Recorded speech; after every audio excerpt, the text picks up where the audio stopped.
All right, tonight it is time to stop projecting and start actually betting, right? I spent the offseason going conference by conference, schedules, returning production, portal additions, coaching changes, quarterback, all that stuff. That work is done.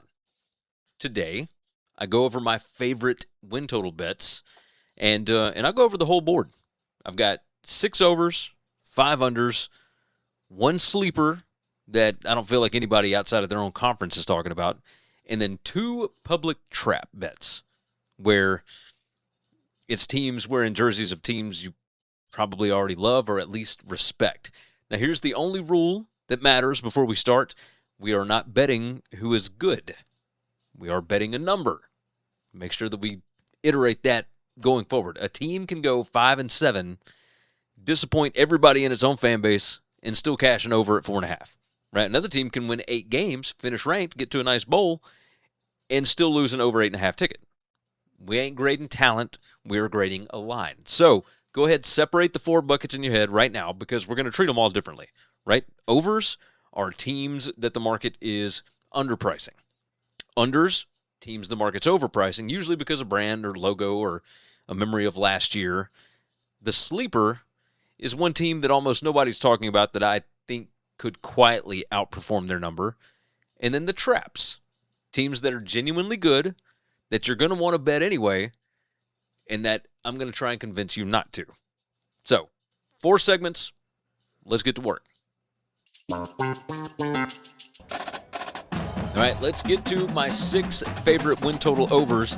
And these are not all the same type of bet. 2 are locks, like my strongest positions on the board. 3 are leans, where I trust the football, but the price or the roster keeps me from going all in. 1 is a flyer, where the team doesn't need to be good. It just needs to be all right. So let's go ahead and start this thing up. All right, number 1, Akron. I've got them over 4.5. Now let me explain it to you. This is a lock for me. The best odds right now, 4.5 plus 102. The market wants 5 wins from Akron. My combined projection says 5.85 wins for this team. So if I put real money on one over from the entire list, it's going to be this one. I'm not telling you Akron is going to win the MAC. I'm telling you that 5 wins is a very reasonable ask for a program that's been climbing, not rebuilding under Joe Moorhead, right? This is Moorhead's 5th season in Akron. There's been no real coaching change this offseason. Matters a lot for continuity bets like this one. The market still sees the version of Akron that was basically an automatic win for everybody on the schedule. I think that version's gone. Last year, the Zips walked right up to the edge of bowl eligibility. They've got 3 safe wins projected right now. Robert Morris, at Kent State, at UMass. Now, understand, at Kent State may be difficult. At UMass might be difficult. They're both on the road. But you win those 3. Akron only needs 2 more from their remaining 9 games. They've got Eastern Michigan, Buffalo, Central Michigan, all right there, with home dates against Ohio and Western Michigan in November. And who knows what to expect from the MAC. Offensively, this team has 6 starters back, 3 offensive linemen. They got the running back Jordan Gant, the receiver Marcel Williams, 64% of the snaps. It's not a continuity bet. It is a continuity bet. It's not a portal bet, right? Like, Moorhead is not starting this thing over. I understand that they have got 3 losses built into that schedule. Wake Forest, Minnesota, and UNLV. They're probably going to lose all of them. For whatever reason, I have Akron favored over UNLV. I think I just did the graphic wrong. But either way, it doesn't matter. We're not asking Akron to beat any of those teams. You look at Phil Steele, 2026 schedule strength model has got Akron at 103rd out of 138 nationally. It's bottom third of the country. It's not a knock.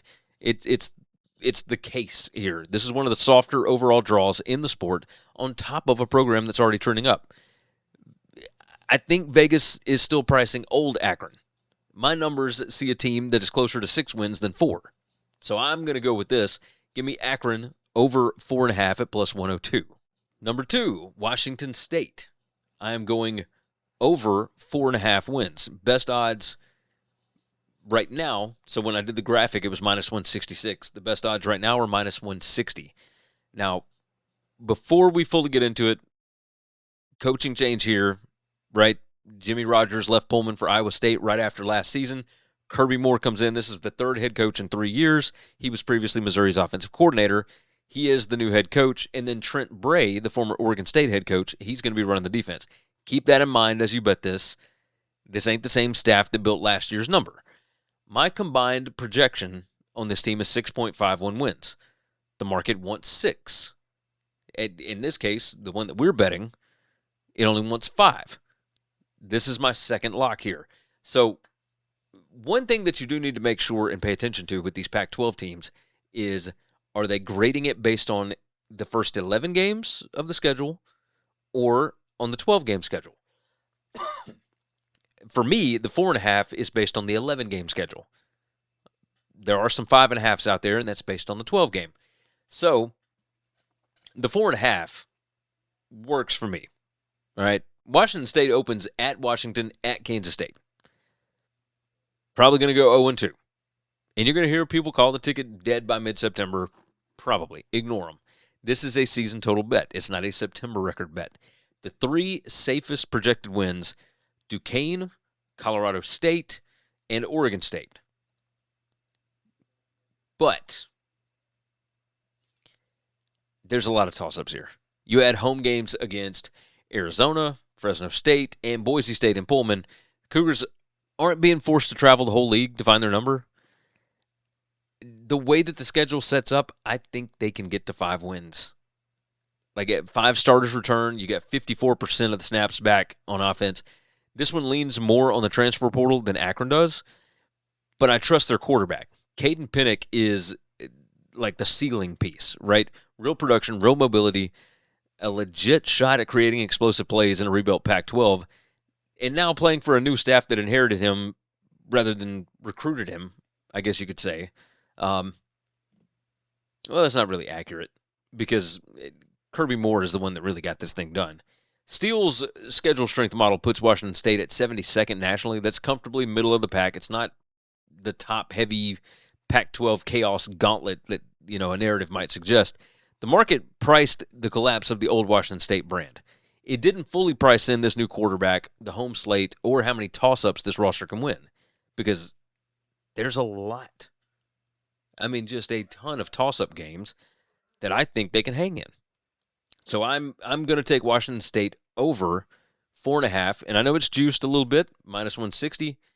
Still feel good about that. Give me Washington State. I think this team could potentially get to a bowl game. Number 3, we're going Bowling Green over 4.5. Now, this one's a lean. It's the biggest raw projection gap on the entire overboard. My number has 6.29 wins. The market has 4.5. That's a gap of 1.79 wins. That should make this the strongest bet on the board. It's not because the roster is kind of scary. Bowling Green returns only 2 established offensive starters and about 37% of their offensive snaps. Full stop, that's ugly. It makes you not want to trust it. But the total is only 4.5. The path is sitting right in front of them. You got 5 home games against Tarleton State, Sacramento State, Ball State, Kent State, and UMass. You beat the first 2, win 3 of the last 3. You're in there without needing the offense to be anything more than average. The portal move that matters here, quarterback Austin Novosad from Oregon, who is a highly recruited arm, didn't have a path to the field in Eugene. He now becomes the centerpiece of Eddie George's offense. And this is Eddie George's second year in Bowling Green. There's no coaching change to speak of. He got in late last year, and Bowling Green was not terrible last year. Unproven over a full season. That's why this is a lean and not a lock, right? Phil Steele has Bowling Green at 122nd nationally strength of schedule. It's one of the softer schedules in the entire country. The model gap is enormous, right? The roster risk is what keeps the state kind of in check. Don't pay attention to, this USF number? That one's off. That one's off. But there are a lot of winnable games on here. You win the home game against Sacramento State. You win a home game against Ball State. You beat Tarleton State. Western Michigan's winnable. Buffalo's winnable. Kent State's winnable. Toledo's winnable. UMass is. I mean, this is what you're looking for. So I think Bowling Green is going to get over 4.5 wins. My number 4 here, UCF. Over 5.5 wins. Best odds right now are minus 140. The football case here is stronger than the betting price, right? My projection is 6.37 wins. That's about 0.87 above the number. That minus 140 is better than what some books were showing earlier in the summer. You still need this to hit north of 58% of the time just to break even. You reduce the stake or shop the price before you fire here. 3 safest projected wins. Looks like Bethune-Cookman, Georgia State, and probably Iowa State. I guess that's probably the safest. But you basically have a toss-up in every other game. You got several middle and lower tier Big 12 games at home. UCF returns roughly 72% of its offensive snaps. Strong continuity, even though the roster is, how about the raw starter count is pretty thin, right? Scott Frost's second season back in Orlando. The notable roster storyline is the quarterback, Alonzo Barnett III. He is the James Madison transfer. Sat out all 15 spring practices before rejoining the team for the start of fall camp. He is now the confirmed starter. He brings experience. He brings a legit rushing element. 6 defensive starters return with real continuity in the secondary. And y'all tell me in the comments if that standoff thing was accurate or not. I don't know if he actually sat out the spring, but I read in a couple of different places that he was going to. I was not paying attention, but either way, I still like the kid. Phil Steele's model has UCF with the 69th nationally strength of schedule, right at kind of the true midpoint of the sport. It's not a gauntlet. The over is, to me, the right side. The price is the only thing to manage here. But you look at this, you got 2 guaranteed wins, no real guaranteed losses here, and I've got 10 toss-ups. 10 toss-ups. Like, I think they can get to a bowl game. So 2 guaranteed wins, you got to win 4 of the next 10. You're a game against Pitt, home against TCU, at Houston, at Oklahoma State, home against BYU after a bye the week after BYU hosts Notre Dame. Like, Baylor you can beat, Kansas you can beat, Arizona State you can beat, Iowa State you can beat, Colorado you can beat. I think they're going over. So give me UCF minus 140. All right, number 5 here, the Syracuse Orange. I'm going over 4.5 at minus 105 here. Syracuse ain't got to be good. It's just got to find 5 wins, right? My projection is 4.91. It's only about 0.4 of a win above the market. This is a 1-unit flyer for me, not a model edge play, really. Your 3 safest wins on here are New Hampshire, UConn, and Boston College. Boston College and UConn both on the road. Okay, Cal's got to travel cross-country in week 2. But if you get those 3 at UConn and at Boston College and against New Hampshire, then you only need 2 more. You got Cal, Virginia, and North Carolina all reachable in the middle of the ACC. Yes, you've only got 2 established offensive starters returning. You've got about 60% of snaps that are returning. The roster was rebuilt through the portal to raise the floor, not the ceiling. And Coach Fran Brown, of course, entering year 3, he did make a pretty significant staff move. He hired in Vince Karras, Toledo's defensive coordinator, off one of the best defenses in the country last season, to fix the Syracuse defense. I trust that guy. And at quarterback, you got Notre Dame transfer Steve Angeli back, who was 3-1 as a starter and just demolished Clemson last year before an Achilles injury cut his season short. You got Malachi Nelson, in there as a backup. Angeli's the presumptive starter entering the opener. I think he's going to be awesome. This is more of a hunch, right? Steele's schedule model has Syracuse at 42nd nationally. I've got them at 40th nationally. It genuinely tougher than most of the others on this list, which is exactly why this stays more of a flyer and not a lock. Because we're not betting for like an 8-win surprise here. Like, we're betting that a below-average ACC team can find 5 wins against a pretty real schedule. And you start looking at this, and yeah, you get Virginia and Louisville and North Carolina and SMU and Clemson and NC State and da-da-da. I understand all that. Fran Brown does it every year. They beat a couple of teams that they shouldn't every year. I think they're going to get there again. So over 4.5, minus 105 for me. Number 6 for me, this one's a lean. I'm going to go SMU to go over the 8.5. Best odds right now are minus 135. It's the rare over where the quarterback and the coaching staff and the schedule are all pulling in the same direction. My projection is 8.91 wins. 3 safest wins on the schedule: UC Davis, Missouri State, and I'm going to say Stanford. That's just based on, and maybe we should probably say Boston College. That one's going to be at home. I feel good about that. So, but even still, you've got Stanford at the end of the season. Both of those games are on the road. I know what happened last year, but you've also got Syracuse at home. You've got Cal. I think you should be able to beat Virginia at home. Like, you bank those 3 wins that I mentioned before. SMU needs 6 from the remaining 9. It's difficult, but it's reasonable given the continuity here, right? Kevin Jennings returns at quarterback. He's got 6 other offensive starters back. That includes 2 receivers, 3 linemen. Exactly kind of returning production that I want backing a higher win total. And it's the same coach steering the ship, right? Rhett Lashley just signed a 6-year extension. It's going through 2030. There's 0 coaching turnover to worry about here. Steele's model, I say 0, but so they lost their offensive and defensive coordinators. But the guys that they kept on staff, that they moved up to those, it's a lot of continuity. I'm going to assume that this is Rhett Lashley's offense. I think it'll be the same that it always has been. Defense, we'll see. We'll see what happens there. Phil Steele has SMU at 67th nationally in strength of schedule. I've got him at 64th. Middle of the pack, notably lighter than a typical ACC contender draw. You look at this, SMU does not need to beat Notre Dame. It doesn't need to win the conference. It needs to take care of the bottom of the schedule and protect home field. So the price is the only real objection at minus 135. But, I mean, this is one of the easier schedules in the entire ACC. They should be favored over everybody but maybe at Louisville and at Notre Dame. Aside from that, they should win pretty much every other game on the schedule. You lose to Florida State in week 1, I'm going to start questioning things. But I feel good about this team. I think they will get to 9-3 at least.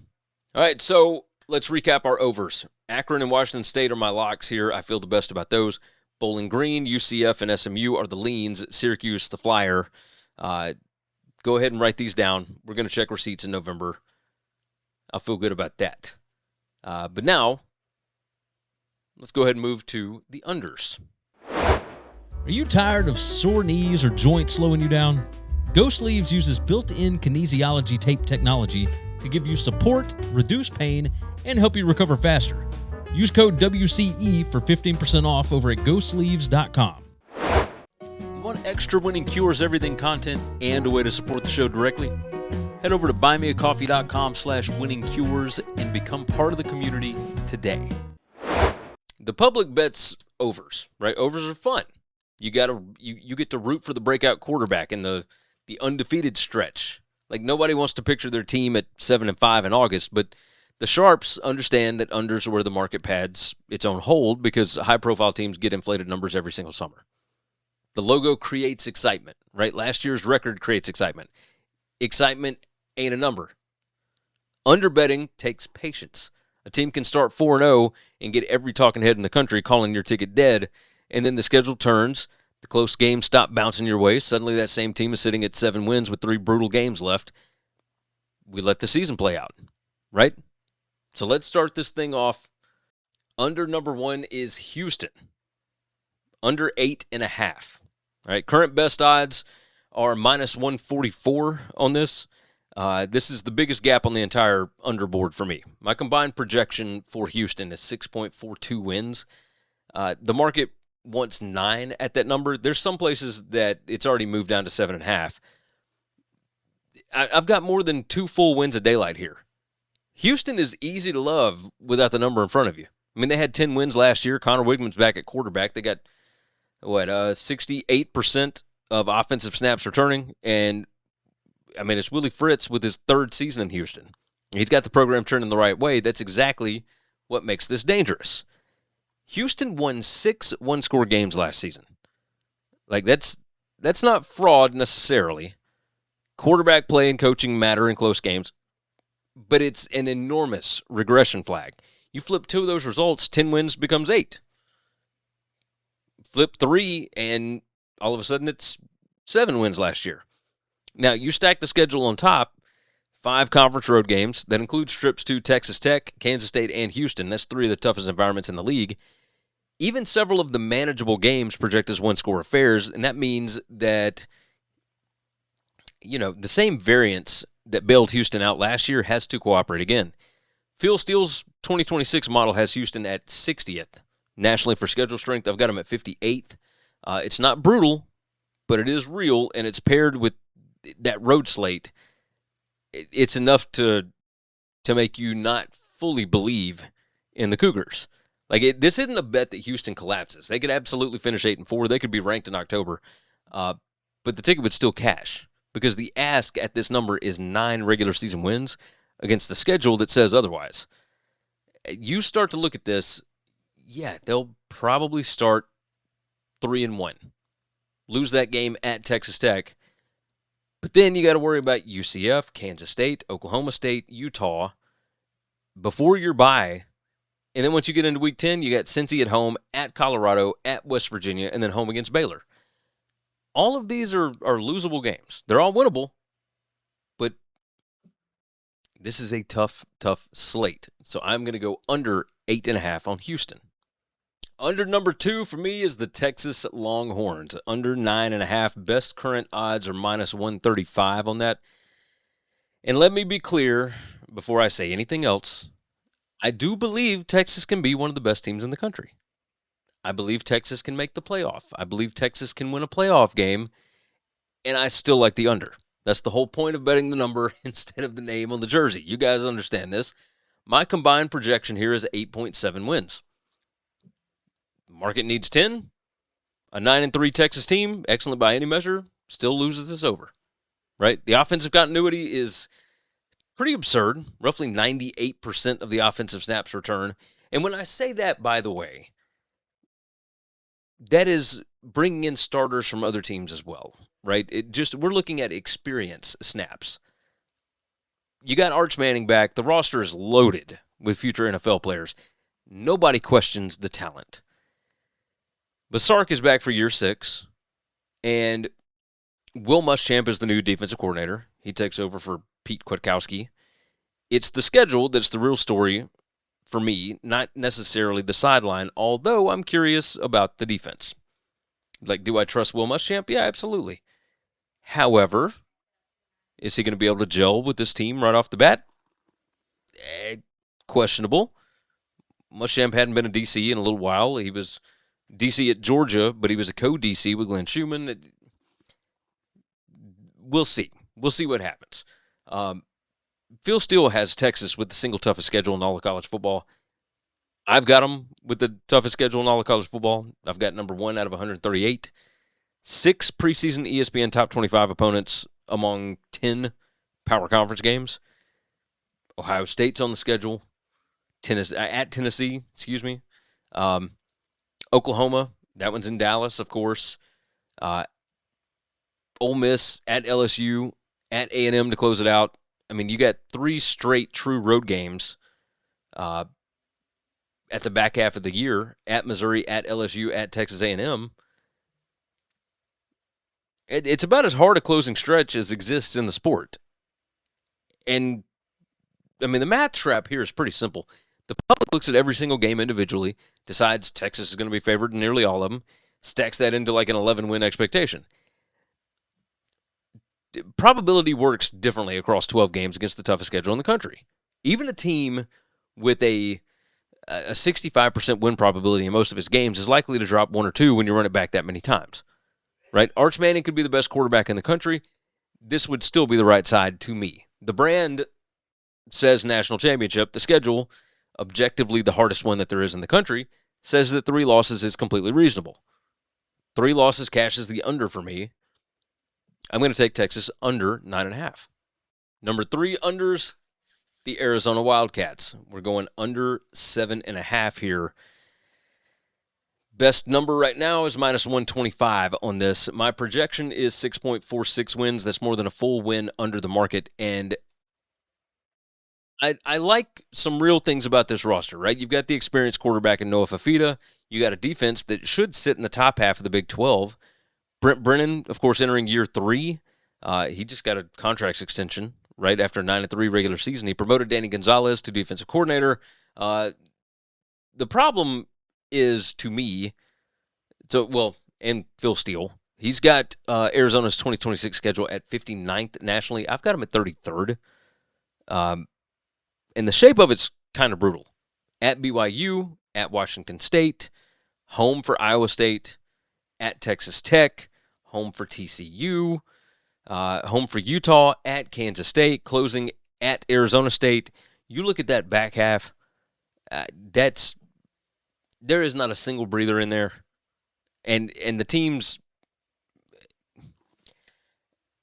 even the teams that are not in conference title contention are dangerous here. Do I think they're going to beat Iowa State? Yeah, absolutely. Do I think they're probably going to beat Cincinnati at home? Yeah, probably. But some of your games that should be easier to win are going to be on the road. At Washington State, at West Virginia. I mean, this is kind of tough.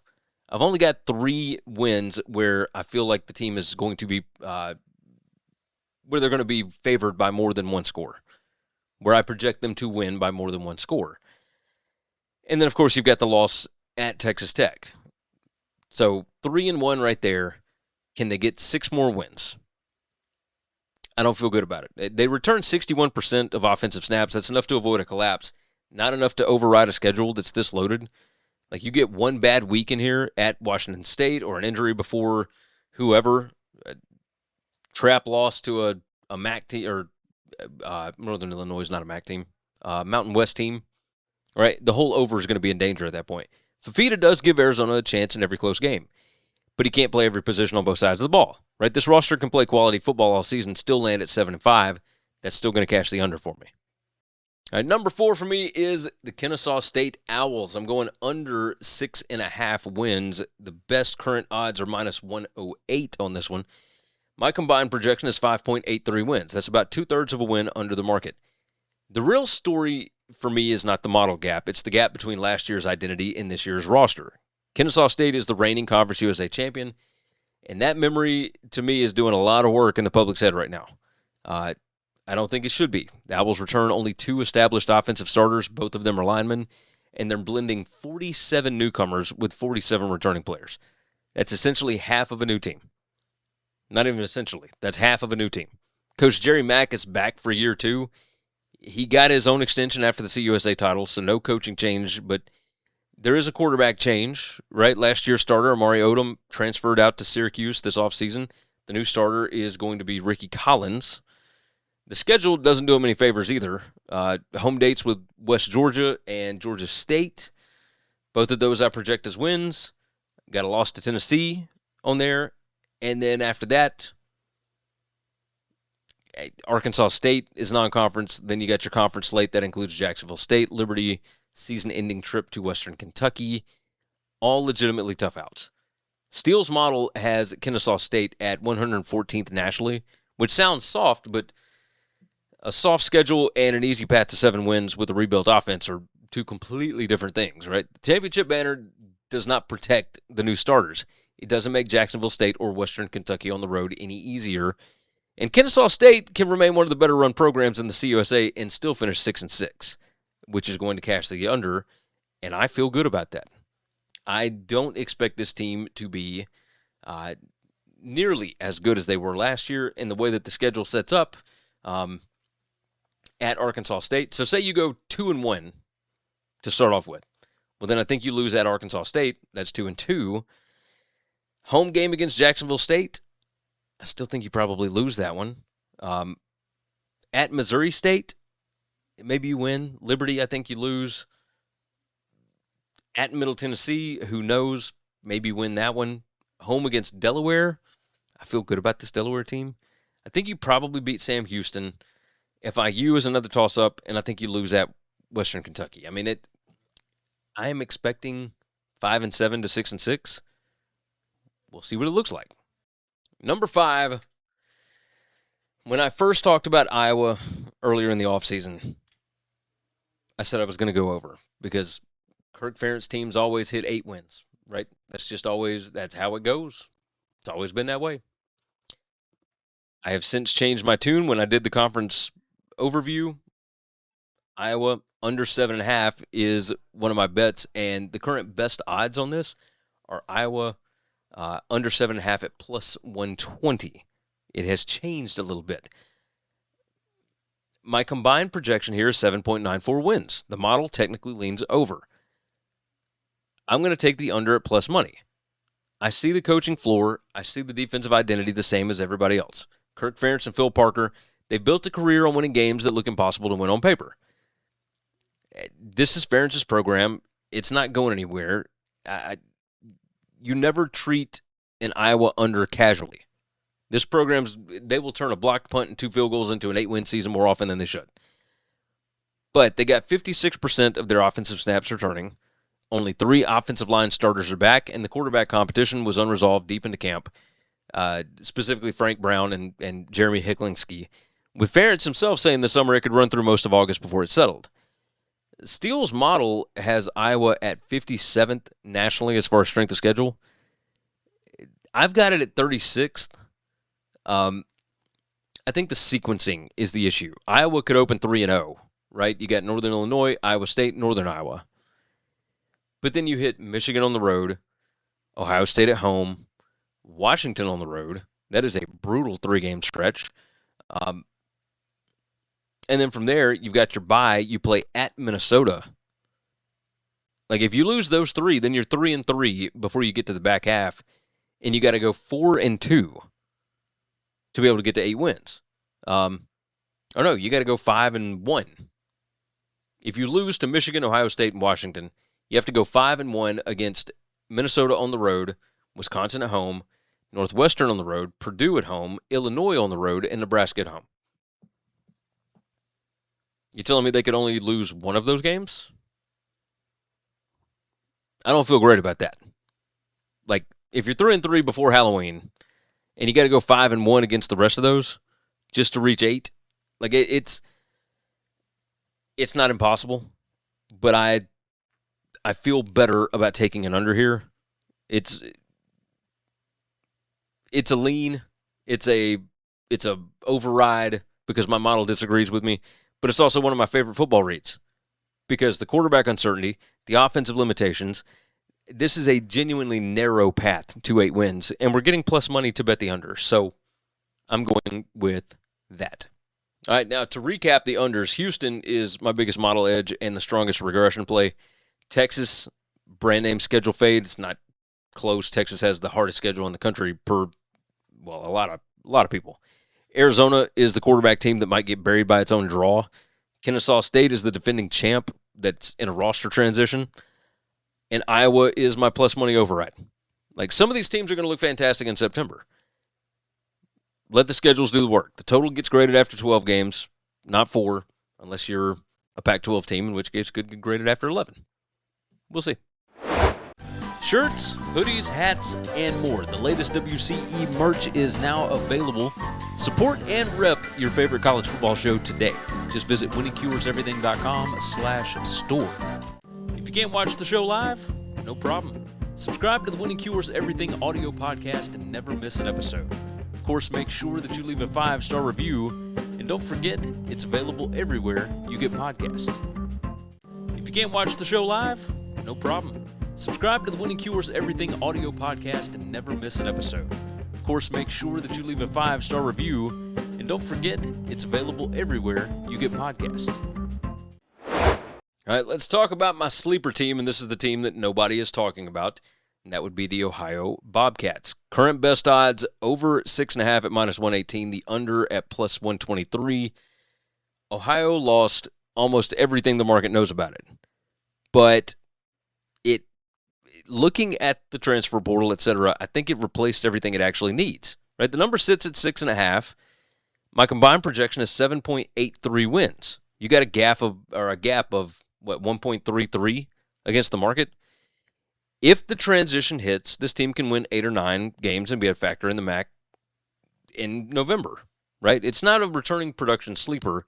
Ohio brings back only 33% of their offensive snaps, one of the lowest figures in the country. And it's a new coach in Athens, which is worth naming, right? Brian Smith was fired back in December after just one season. John Hauser, who has been Ohio's defensive coordinator, took over as the interim for the bowl win, and then he had the interim tag removed days later. So he's the full-time coach now, year one. I think that coaching turnover and the roster transition is the entire reason that the number's only 6.5. The market sees that and just kind of assumes collapse. But I think that's too simple. Ohio's been one of the most stable programs in the MAC for years. The roster was rebuilt with some experienced players, not just unproven freshmen. The quarterback, Matt Visa, he arrives from New Hampshire, completed about 61% of his passes. He rushed for over 600 yards last year. And that's mobility that can hide some offensive line issues, maybe steal some third downs in a transition year. The running back, Victor Rosa, comes over from UConn. He had over 1,300 career rushing yards. The offense has an experienced backfield. Pairing the raw snap count number, it's not going to reflect that. That's the market inefficiency in just like one sentence, right? Returning production metrics only measure who came back from last year's roster, really, or who was starting that are going to be on your roster now. They say nothing about who walked in the door that's got some real proven experience somewhere else. Steele's schedule model has Ohio at 130th nationally. That's pretty good. I feel good about that.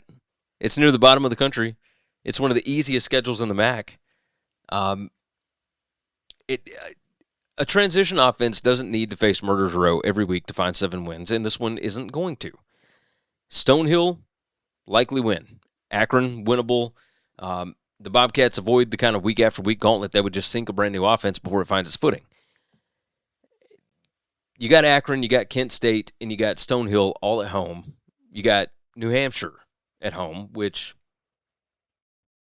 that's going to be a win. Yeah, I feel pretty good about this. Transfer production doesn't always translate up a level. Yeah, Visa played at the FCS, and installing a new system with almost no returning production can get kind of ugly in September. But that's why I call this a sleeper pick, not a lock, right? The ceiling is real, but variance is as well. Vegas sees things differently because I see an experienced transfer quarterback, an experienced transfer running back, a stable staff in the conference, even though they switched head guys. And it's one of the softest schedules in the country. If the transfers hit, Ohio doesn't just cash the over. I think it stays in the MAC race deep into November. Hit that subscribe button and make sure to like the video. And if you're listening to the podcast, of course, make sure and visit Winning Cures Everything on YouTube at youtube.com/winningcureseverything so you don't miss any of our college football coverage this season. All right, let's talk about some big-time brands that I'm going to fade. Because a trap bet does not look attractive because the team is bad. It looks attractive because the team is actually good. The mistake is assuming that a good team automatically means a good bet. Like, both of these teams could be excellent, and I still want no part of the over. Trap bet number 1 for me, Indiana over 10.5. The current best odds to go over is plus 105. To go under is minus 115. And this might be the hardest trap for the public to walk away from right now. Indiana is the defending national champion. Everybody has anointed Curt Cignetti as the guru, the man. And they did win the national championship. They went 16-0. It's not a figure of speech. They won everything. Cignetti has proven that his system works. The roster is loaded. Josh Hoover was added at quarterback. The coaching staff didn't just mostly stay intact. It is a complete holdover. Offensive coordinator Mike Shanahan and the defensive coordinator Bryant Haynes are both back. The only real staff turnover you got is the strength and conditioning guy went over to Tennessee. How big is that? We can infer a few things maybe, but we'll see. We'll see. Indiana can absolutely compete for another title. I still don't want this over. The number is 10.5. To cash it, Indiana has to go 11-1 or better in the regular season. You get a 10-2 season, which would still be one of the best years in program history, and you're going to lose this bet outright. My combined projection for Indiana is 9.83 wins. That's excellent. It is also below the total. Indiana returns 49% of their offensive snaps, and they're replacing a championship-winning quarterback. Hoover is talented, with more production than Mendoza came in with, but replacing Mendoza off of a title season is still a transition, and the market is pricing that transition as if it's just automatic, simply because Cignetti made everything look so easy a year ago. Steele's model actually has Indiana's 2026 schedule at 24th nationally. I've got them 34th. That's a jump from a year ago. It's tougher than the public narrative suggests. Like, the season does open soft, right? North Texas, Howard, Western Kentucky, all at home. Northwestern and Bloomington. Like, that's an easy 4-0. But that's why this is a trap. By the time the hard part arrives, the public is already going to be convinced that, well, they've just got another undefeated run going. And especially, I mean, you start with Rutgers at Nebraska, Ohio State comes to Bloomington. You start to get a little difficult there. Ohio State at Michigan. It only takes 2 losses to kill this number. And you got a top 25 schedule and a new starting quarterback. 2 losses is a very live outcome. Like, you listen at this. Ohio State at home, at Michigan, Minnesota at home. You get a bye week. Then you get USC at home. Then you have to play at Washington. Indiana may be one of the best 5 teams in America. 11 regular season wins can still be too high of a bar. To me, that is what makes this a trap bet. Trap bet number 2, the Michigan Wolverines. Odds on this right now, over 8.5 is plus 146. The under 8.5 is minus 170. Now, this one pulls in a different type of bettor than Indiana. This is not a trust the recent results crowd, but it's more trust the logo, trust the talent, trust the coaching hire kind of crowd. And, I mean, it is a new staff that's worth explaining, right? Like, Michigan fired Sharon Moore this past December. They brought in Kyle Whittingham after 20-plus years at Utah. And Whittingham gives Michigan one of the highest coaching floors in the country. Brought in Jay Hill, his defensive coordinator. Didn't follow him from there, followed him from BYU, but brings a proven defensive identity. Jason Beck, his offensive coordinator, comes over with him. Bryce Underwood has some real superstar upside. Michigan returns about 70% of their offensive snaps, and the over is sitting at plus money. And, boy, over 8.5 wins, surely this team can win 9 games, right? Well, there's a reason why the under is juiced as heavily as it is. The combination is going to look irresistible in pretty much every bar in Ann Arbor and pretty much across the country. But there's a schedule that comes with this. Steele has Michigan with the second toughest schedule in the entire country for 2026, trailing only Texas. I've got them at number 7. Even still, it's a top 10 strength of schedule based on projections right now. We're not going to get into a discussion about Rhett Lashley and what he thinks about preseason strength of schedule, but 10 power conference opponents, 6 preseason top 25 teams, 3 of them are top 6 teams. You got Oklahoma at home, Iowa at home, Penn State at home, Indiana at home, and you got at Oregon and at Ohio State to close the year. To cash the over, Michigan needs 9 wins against that. My combined projection for this team is 7.77. That means my number sits much closer to 8-4 than it does to 9-3. Now, this is not me saying that Michigan is a disaster. Whittingham and Hill should make this team physical and hard to play against almost immediately. And Michigan could easily finish inside the top 20 and still lose this specific bet. The plus money price is that second trap layered on top of the first, right? A bigger payout only means something if the actual probability beats what the price implies. And the book is offering plus money here because 8-4 is a completely live outcome against what is the second hardest schedule in the country. Michigan can be significantly better coached, significantly more talented, and still finish 8-4.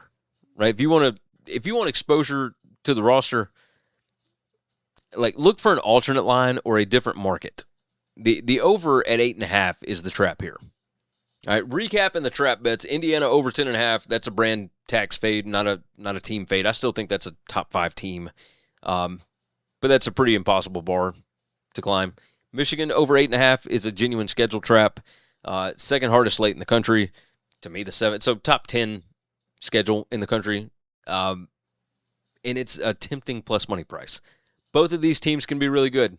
Both of the bets can still lose. All right, let's close this thing out. Let's go over all of the bets so far. I've got Akron over 4.5, Washington State over 5.5. Those are locks. Bowling Green over 4.5, UCF over 5.5, SMU over 8.5 are leans, and then Syracuse over 4.5 is a flyer. As far as unders, Houston under 8.5, Texas under 9.5 are my locks. Arizona under 7.5, Kennesaw State under 6.5 are strong leans, and Iowa under 7.5 is a plus money model override for me. Sleeper team, Ohio over 6.5. Pay attention to that. And then, of course, my trap bets. Indiana over 10.5, Michigan over 8.5. I would fade both of those. Season totals require patience. Washington State might start 0-2. Akron may get blown out by a Power 4 team in September. Indiana may look unbeatable through October. None of that invalidates anything that you just heard. We're not betting only one Saturday with these. We're betting the whole schedule. So let's check the board back in November. And you know what? Just for giggles, trying to keep this a family-friendly show, just for giggles, let's do a bonus under. My bonus under that we're going to toss on here, Cincinnati. Under 5.5. Current best odds for this is minus 144. The case on this is more about roster than necessarily schedule, but I think the number might be too good to leave off the show, so let's toss it on here. My combined projection for Cincinnati is 5.31 wins. The market is asking for 6. On paper, 5.31 against 5.5 looks like a coin flip until you look at who is actually coming back. Cincinnati returns only 3 offensive starters. All 3 are offensive linemen. The Bearcats have to replace the quarterback and nearly every established skill position piece. Coach Scott Satterfield is back for year 4, but he didn't retain his offensive coordinator. He instead promoted position coaches Pete Thomas and Nick Cardwell to co-OC roles. The new starting quarterback is J.C. French, who takes over for Brendan Sorsby, who left for we all know what happened to Sorsby, right?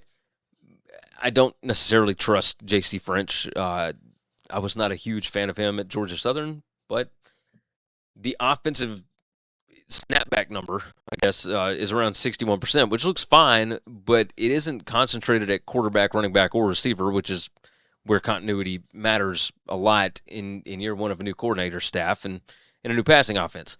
Steele's model has Cincinnati at 38th nationally for strength of schedule. I've got them at 37th. Tougher than every other under on this list except Texas and Houston. You add a real Big 12 schedule on top of a rebuilt skill position group, 6 wins is a genuine ask, not a formality. The safest projected wins for this team are Western Carolina, Miami, and Boston College. First 3 games of the year. But that's the whole safe list. Like after that, Kansas State, at Arizona, at West Virginia, Texas Tech, Utah, at Houston, at Iowa State. And don't, like, the counter to this is fair. Like, a veteran offensive line can ease a new quarterback's transition. It just doesn't erase the need to replace the guy actually throwing the ball or the receivers catching it. So, Cincinnati under 5.5, this is a lean, but it's a real one that I feel good enough about the number to give it out on here. And that is going to wrap things up. I feel good about it. I feel good about these numbers. Let me know which ones you are taking in the chat. I wanted to, or I guess the comments, whatever it is. If you haven't already, of course, make sure you are subscribed to the channel because we've got a lot more coming up as we head into the season. I am stoked. The 2026 college football season is closer and closer. So, with that said, jump in the comments, subscribe to the channel, subscribe to the podcast, and if you want to be a member, of course, you can join buymeacoffee.com/winningcures. We're going to have some numbers going up over there this month, probably this week, as a matter of fact. We're going to go on and get all of this stuff out there, but I am pumped. I'm excited. Hopefully you are as well. With that said, take care of yourself, take care of each other. God bless college football, and hopefully hopefully, all of your tickets cash this season. Thanks for listening to Winning Cures Everything. Subscribe, leave a review or comment, follow @GaryWCE on X, and check out the web store,